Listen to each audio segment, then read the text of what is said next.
the powerhouse, the brute, the third member of the Shield, Roman Reigns.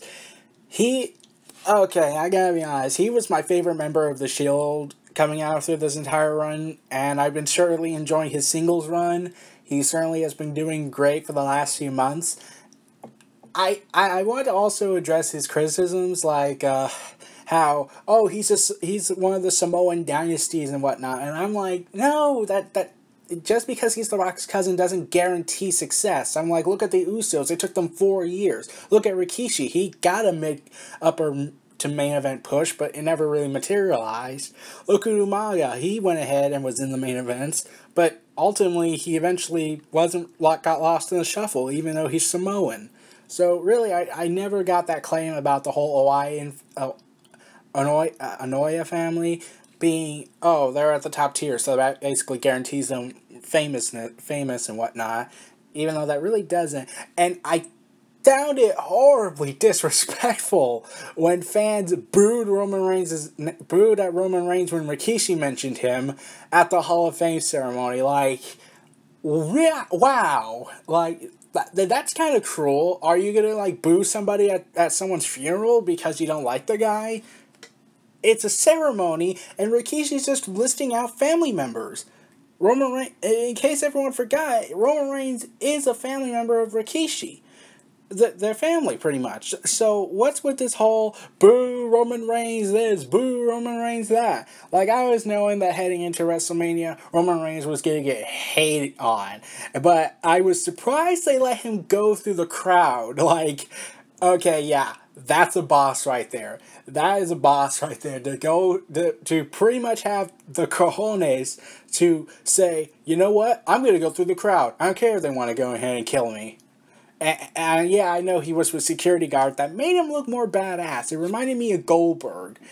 The spear he does, I gotta be honest, I think it's a very great spear. I actually think it can rival Goldberg's, and I've also always pitched this dream match of Goldberg versus Roman Reigns and the Battle of the Spears. That would be an awesome match, just to see these two heavyweights go at it in a huge brawl of sorts, and it ends with one of them getting speared and the guy being crowned the King of Spears, pretty much. But his matches with Daniel Bryan were possibly my favorites. Like, they always connected. They always clicked. But I've always found it fascinating how Roman Reigns is able to get a good match with Bryan. Like, Bryan, and it doesn't feel like Bryan's carrying him. I'm like, when I think of carrying, I think of Goldberg versus William Regal. That's a carrying. But when I see Roman Reigns and he's trying to sell a match, it doesn't look like he's carrying. It looks like he's trying his hardest, but it's just not working with the right guy that he has to work with. Like the matches with Big Show. How on earth could you make a good match with the Big Show nowadays? The only way you can make a good match with a Big Show is with no disqualifications and filled with weaponry. And sure enough, that's the match that stole the show at Extreme Rules, which surprised a lot of people how good it was. Kind of shows that Roman Reigns actually can deliver when given the circumstances. He's been on a roll since after the Royal Rumble, and I also said that he took the pressure he got at the Royal Rumble very well, better than Batista, because at least he didn't go ahead, flip the audience off, and told them they didn't know pretty much a damn thing about anything. And then in later interviews, he started criticizing fans, saying, when I talk, shut up, or haters are gonna hate, or I'm just a guy getting rich. I kept thinking, okay, there's no way WWE would let him get away with this. This has to be obviously a plan. Like, I know some people are going to say, oh, you're just being a Roman Reigns fanboy and whatnot, and busy defending him. But I was really thinking, is WWE making him say this stuff in order to prepare for a heel turn? Because at the time, rumors were spreading that he's going to work with Paul Heyman.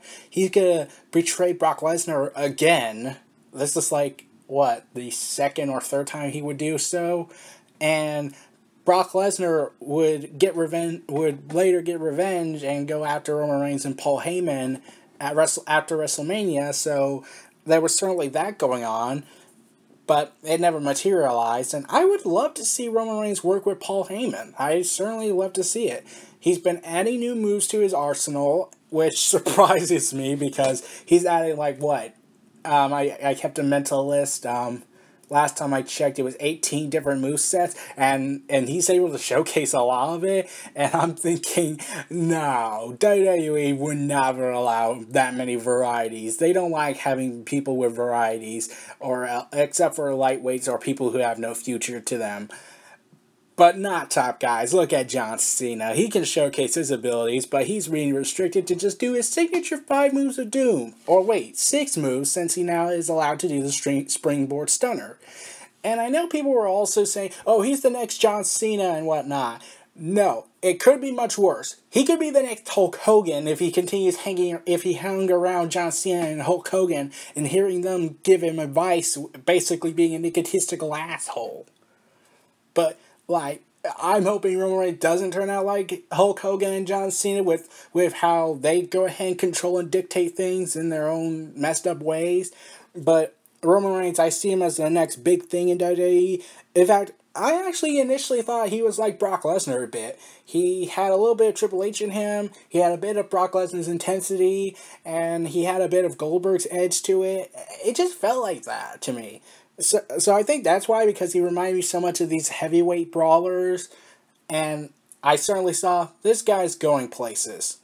Other than Vince McMahon's obsession with the look, but he's good to go places. He has talent, I can see it. And I certainly have seen his past matches during the developmental days. He surely has shown he can do solid promos when able to, and when presented when he's allowed to be himself instead of being a cartoon. But he's also showcased more than like 20 different movesets. There's even movesets checklists on YouTube that showcase him. And everyone wonders, you know, why does WWE never allow him to do more than just 5 moves? Like everyone else. Like, we clearly see that he can do it. But why is WWE restricting him? Which I will be making another video about. This was Neo Reality Entertainment. Feel free to like, comment, subscribe, and donate, and stay tuned for more.